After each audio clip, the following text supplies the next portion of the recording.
Hey, what's going on, guys? My name is Jake from today'siphone.com, and here's your TIP Daily for November 14th, 2012. Okay, now the first story of the day has to do with the iPad mini. Now, if you remember a couple months back when the iPad mini was nothing more than rumors and speculation, the analysts out there got to crunching some numbers and came to the conclusion that if Apple were to release an iPad mini, it would kind of cannibalize and take away sales of the 9.7-inch iPad, which could actually hurt the company rather than help it.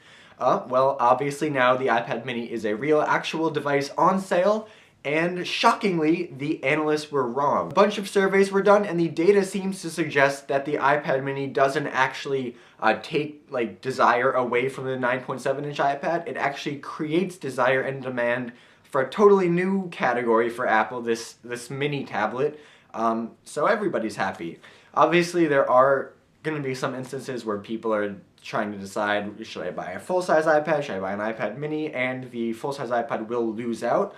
But in general, the iPad mini creates more demand than it cannibalizes from the iPad. Okay, moving on in application news, Cam takes a look today at Need for Speed Most Wanted, which is the latest Need for Speed game to hit the iOS App Store. Basically, he says that the game is very reminiscent of previous Need for Speed games, but it does add a bunch of new customization options and is a great addition to the Need for Speed lineup.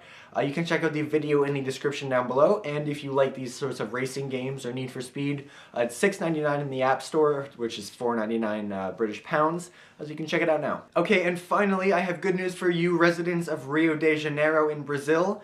If there are any of you watching this, Apple has officially announced that it will be opening its first retail store in Rio de Janeiro sometime in the near future. This is going to be the first Apple store in Brazil, and Apple is really excited to get into the market. They say they have a lot of long-term customers there, and are happy to offer the unique Apple Store experience to those customers. Okay, well, that's all the big news for today, guys. Your question of the day is, are you surprised by the data suggesting that the iPad mini doesn't really cannibalize full-sized iPad sales?